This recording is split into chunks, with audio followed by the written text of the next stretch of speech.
Assalamualaikum warahmatullahi wabarakatuh. Innal hamdalillah nahmaduhu wa nasta'inuhu wa nastaghfiruh wa na'udzu billahi min shururi anfusina wa sayyiati a'malina. May yahdihillahu fala mudhillalah wa may yudlil fala hadiyalah. Wa asyhadu an la ilaha illallah wahdahu la syarikalah wa asyhadu anna Muhammadan abduhu wa rasuluh. Amma ba'd. Jemaah sekalian, jemaah Masjid Al-Mukarramin Rawalumbu, kita melanjutkan pembacaan kitab Imam Al-Bukhari yang berjudul Al-Adabul Mufrad, kumpulan budi pekerti. Kita sampai ke hadis 590, yaitu hadis Fudalah bin Ubaid radhiyallahu anhu. Bismillah. An Fudalah bin Ubaid. Hadisnya dari Fudalah bin Ubaid. Siapa ini? Ini adalah sahabat Rasulullah sallallahu alaihi wasallam yang lahir di Madinah, Yathrib.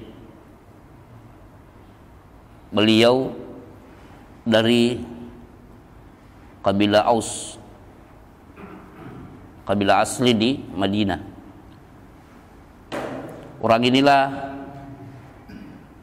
termasuk sahabat Al-Ansar yang setelah perang Badar masuk Islam dan mengikuti semua peperangan setelah Badar. Dia termasuk pasukan yang ikut berbaiat di bawah pohon, tahta syajarah. Dia juga ikut dalam pemenangan atau masuknya Islam di negeri Syam dan juga di Mesir. Ketika Muawiyah bin Abi Sufyan radhiyallahu anhu menjadi khalifah, beliau diangkat sebagai qadhi, menggantikan Abu Darda setelah Abu Darda meninggal dunia. Dan memang sebelum meninggal, Abu Darda mau berwasiat agar yang menggantikan posisinya sebagai qadhi adalah Fudalah bin Ubaid.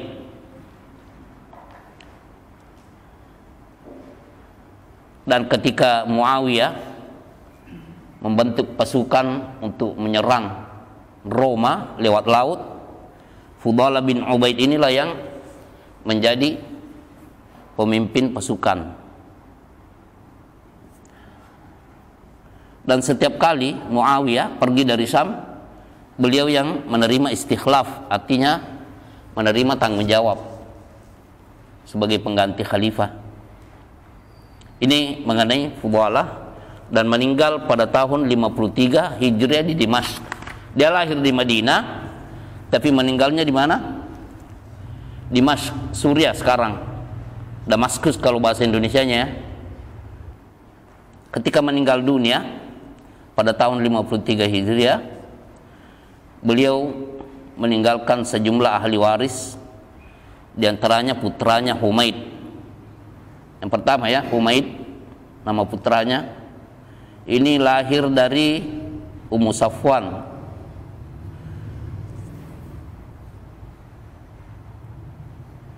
Kemudian ada juga Muhammad, putranya, yang lahir dari Ummu Umamah Al-Balawiyah.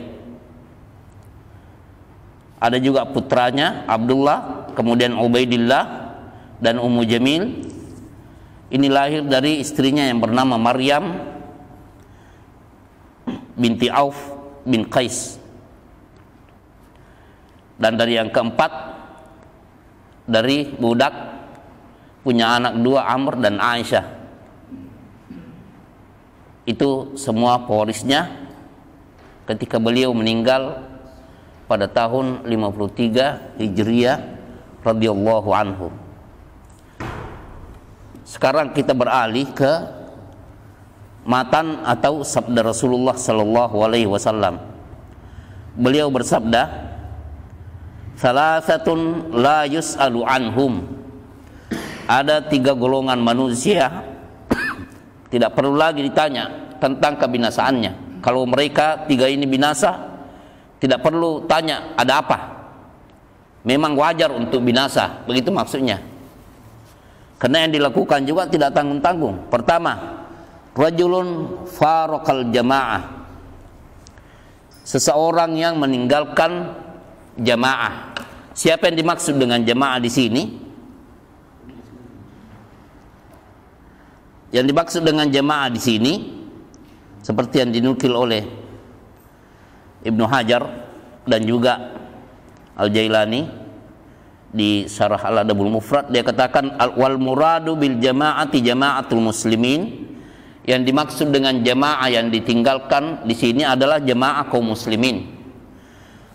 Maksudnya faraqahum, mereka orang ini meninggalkan mereka jamaah kaum muslimin, au tarakahum bil irtidad, atau meninggalkan jamaah dengan cara murtad dari Islam. Ini yang dimaksud dengan meninggalkan jamaah, bukan keluar dari jamaah pengajian si fulan atau dari ustadz si fulan, bukan.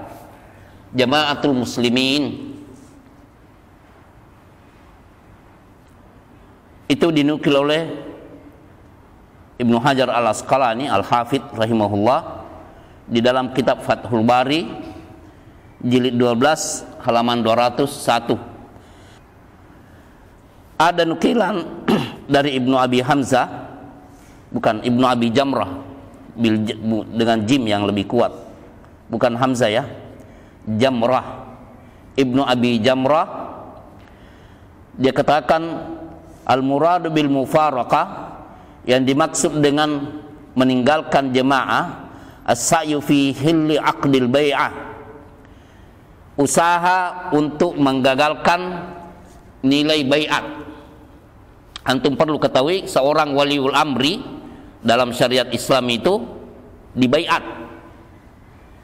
Nah, Ibnu Abi Jamrah di sini mengatakan al-muradu bil mufaraqah, yang dimaksud dengan meninggalkan jamaah, keluar dari jamaah, adalah as-sa'yu fi hilli aqdil bai'ah, usaha untuk menggagalkan isi bai'at, yaitu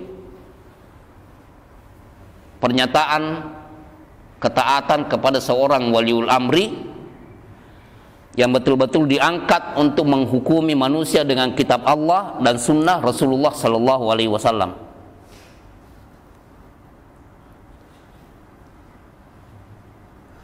Allati hasalat lil amir, yang sudah terjadi kepada seorang amir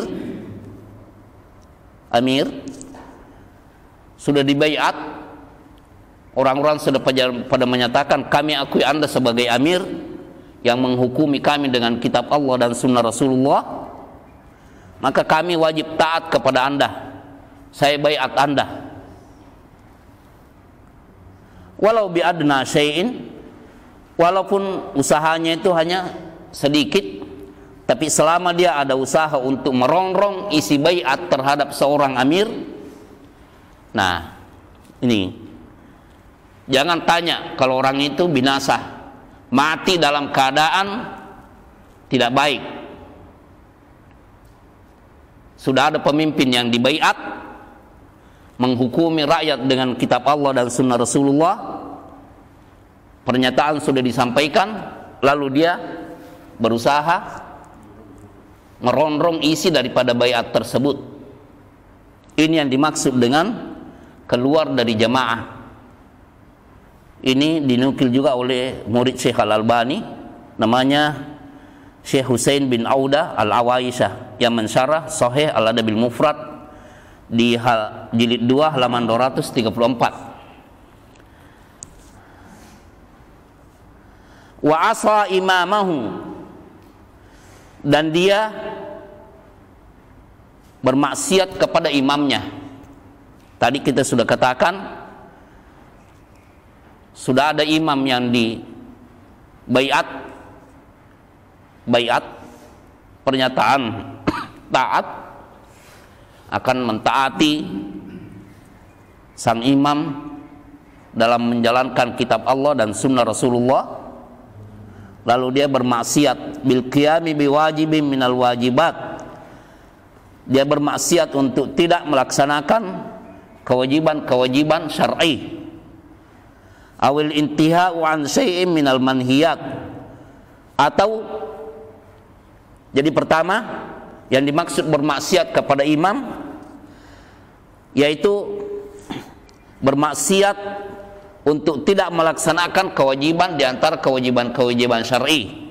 Yang kedua, awil intihai an syai'in minal manhiyat, atau dia tidak berhenti melakukan larangan, tetap berzina sudah dinasihati, tetap minum khamar, tetap begini dan tetap begitu, dosa-dosa tetap dilakukan. Awil bitida'i fiddin, atau melakukan bid'ah dalam agama. Karena ini yang pokok tiga ini adalah tugas utama waliul amri dalam syariat Islam, di dalam menghukumi manusia dengan kitab Allah dan sunnah Rasulullah.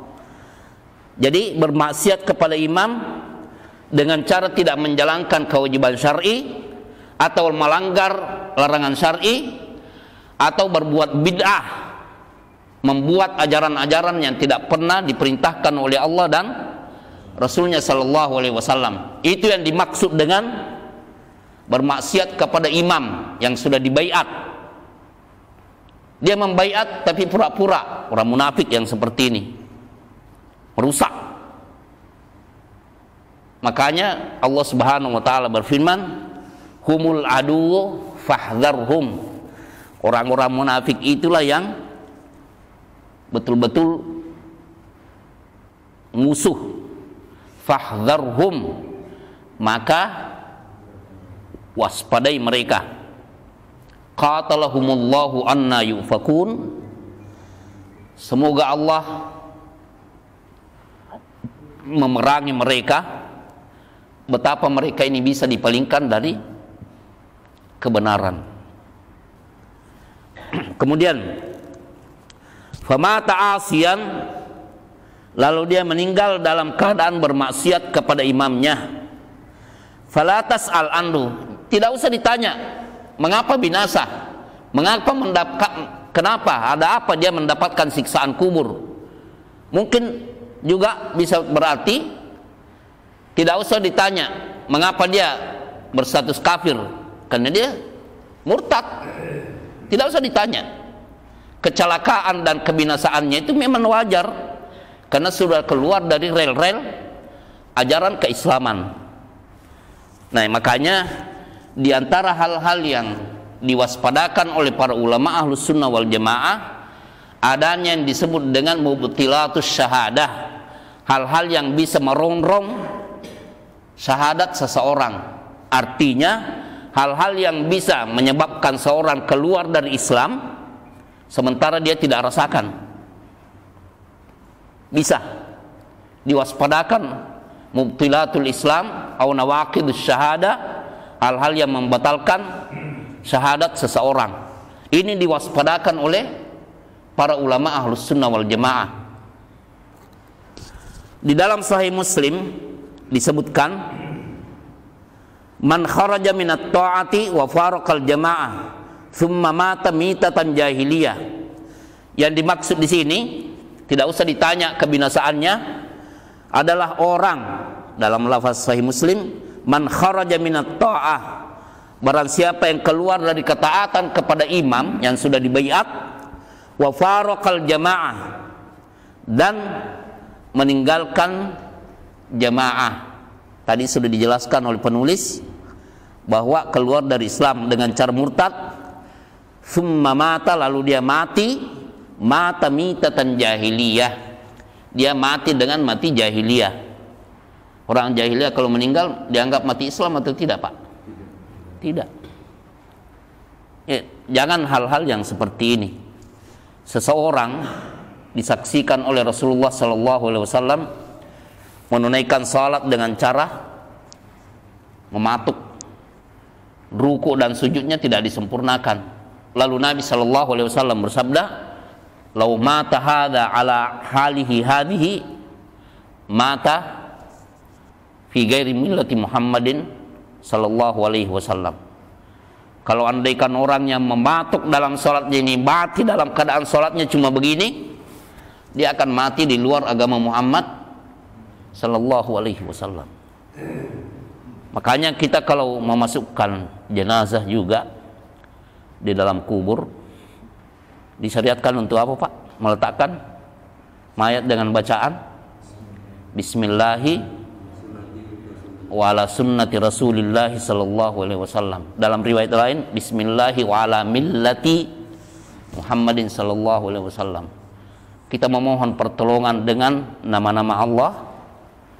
Kami meletakkan mayat ini di atas tuntunan Rasulullah sallallahu alaihi wasallam. Kalau tidak menjalankan, tidak mengakui, menganggap enteng, begitu juga mengolok-olokkan ajaran Rasulullah walaupun dengan cara yang mungkin menurut dia sepele, terancam keluar dari status keislamannya.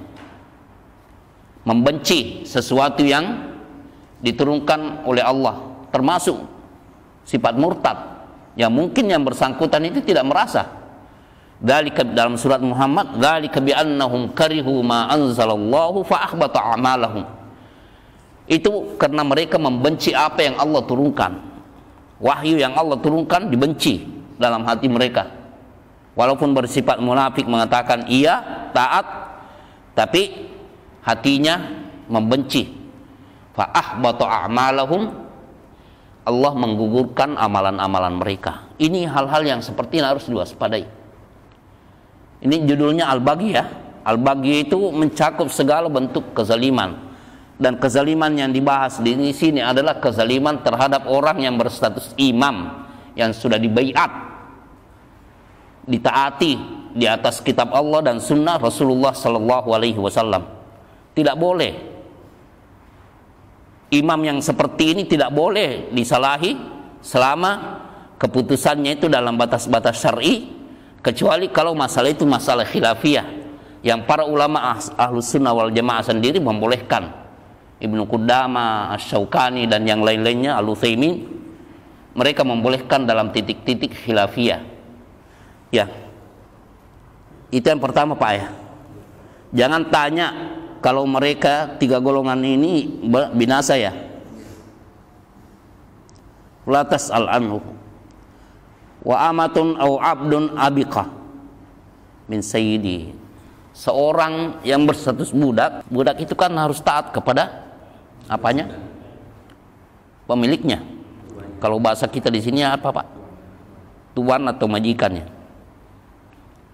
Salat Jumat pun tidak wajib kecuali kalau diizinkan oleh ya. Nah, kabur dia mau merdeka secara tidak sah, padahal dia dimiliki atau dibeli. Tidak boleh.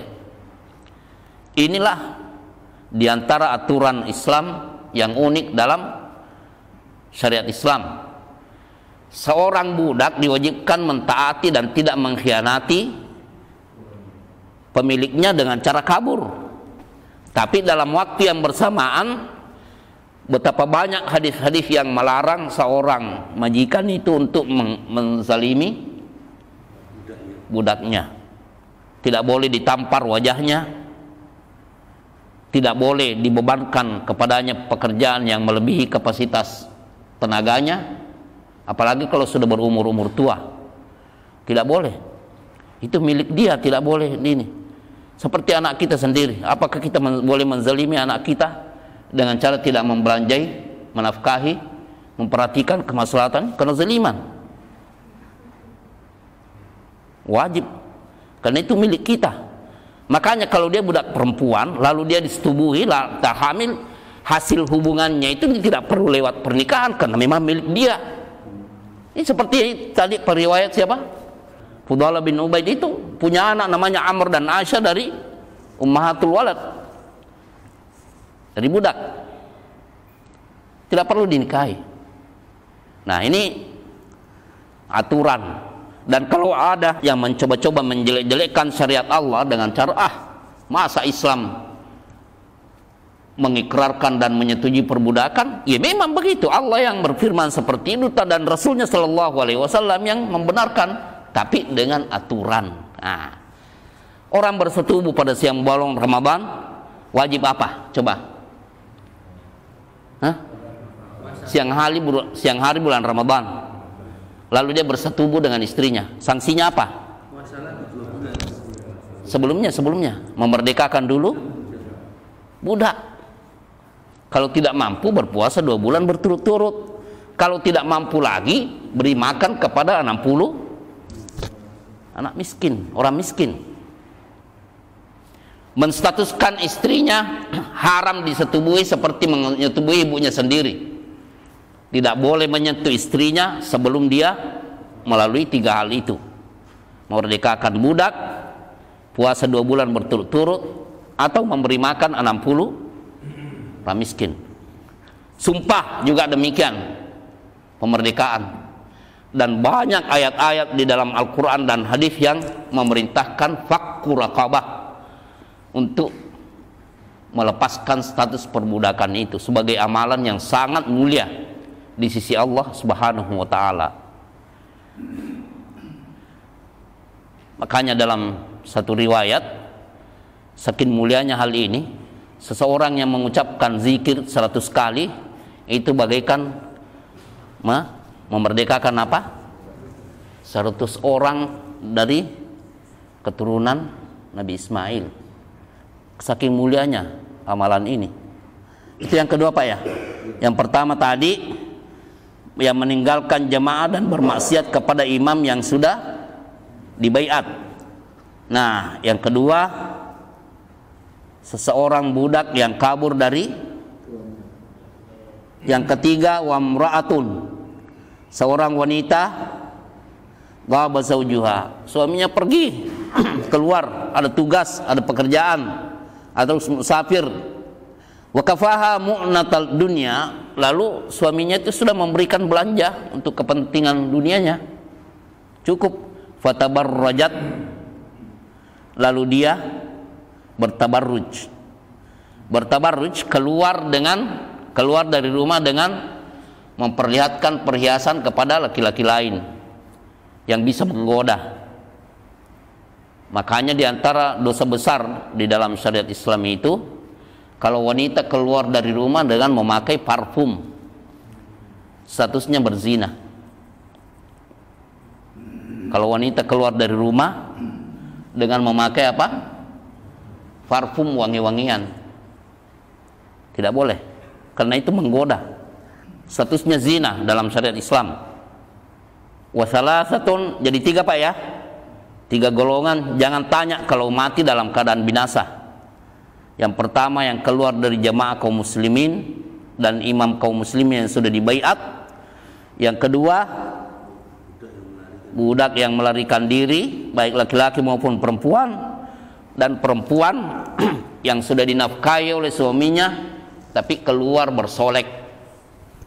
Kalau ini binasa hidupnya, tidak usah tanya ada apa. Katakan wajar kalau dia binasa seperti itu. Kalau dia mendapatkan siksaan kubur dan siksaan neraka, wajar. Ini sabda Rasulullah. Wa thalathatun, dan 3, la yus'alu anhum, tidak ditanya juga tentang apa yang membuatnya binasa. Rajulun naza'allah rida'ahu, seseorang yang melawan kemuliaan Allah, bersifat sombong terhadap semua makhluk. Padahal yang memiliki kibria itu adalah, keagungan adalah Allah, bukan makhluk. Makhluk itu bakal mati, dikasih penyakit sedikit aja sudah nggak bisa ngapa-ngapain dia. Yang berhak memiliki kemuliaan adalah Allah. Makanya kalau kita, yang pertama-tama kita ucapkan kalau sholat, Allahu Akbar, sebagai bentuk pengakuan dalam hati bahwa tidak ada yang menandingi Allah dalam zatnya. Allah yang paling besar, sifatnya, kekuasaannya, isi nama-nama dan sifatnya semua Allah maha besar. Fa inna rida'ahul kibriya, karena Allah itu diantara ridanya adalah al-kibriya. Itu adalah sifat Allah. Makanya kalau kita bangun untuk sholat tahajud, diantara doa istiftah yang diajarkan oleh Nabi Shallallahu Alaihi Wasallam adalah Allahu Akbar, Allahu Akbar, Allahu Akbar, Dzul Malakuti wal Kibriyai wal Azamah. Allah Maha Besar, Allah Maha Besar, Allah Maha Besar. Dzul Malakut, yang memiliki segala kerajaan, wal Kibriya, dan segala keangkuhan dan kebesaran, wal Azamah, dan keagungan. Allah yang memiliki semuanya itu. Nah, ketika ruku dan sujud disyariatkan untuk mengucapkan Subhanadzil Jabaruti wal Malakuti wal Kibriyai wal Azamah. Lafaznya tinggal ditukar. Subhanadzil Malakut, Maha Suci yang memiliki Al-Jabarut dulu, Zil Jabarut, yang memiliki segala keagungan, wal Malakut, dan segala kekuasaan, wal Azamah, dan segala keagungan. Allah yang memiliki. 6. Warajulun syakka fi amrillah. Yang kedua, seseorang apa ini Pak? Syakka fi amrillah? Bukan, yang kedua dulu Pak. Syakka itu ragu. Ya, seseorang yang meragukan Allah. Ini binasa. Makanya mengapa kita wajib mempelajari tauhid al-asma wa sifat? Karena orang yang tidak mendalami nama-nama Allah dan sifat-sifatnya, bagaimana mau beribadah kepada Allah dengan sempurna? Kalau ditanya, kamu beribadah kepada siapa? Ya, kepada Allah. Tidak boleh beribadah kepada selain Allah. Allah yang Anda ibadahi di mana? Nah, pusing dia. Yang mengatakan ada di mana-mana. Karena satu-satunya jawaban itu bahwa Allah membawahi semua makhluknya. Al-ulu, sifat Allah yang membawahi segala makhluknya, bersemayam di atas arasy. Yang meragukan ini udah nggak usah ditanya-tanya kenapa binasa, karena dia meragukan Allah. Lihat bahayanya Pak ya, meragukan Allah, ya, ragu. Rajulun syakka fi amrillah, seseorang yang ragu terhadap perintah dan urusan Allah. Wal qunutu min rahmatillah, dan juga berputus asa terhadap rahmat Allah. Ya, ini 3 sifat yang harus kita waspadai. Jangan sampai kita terperosok dalam sifat-sifat tersebut.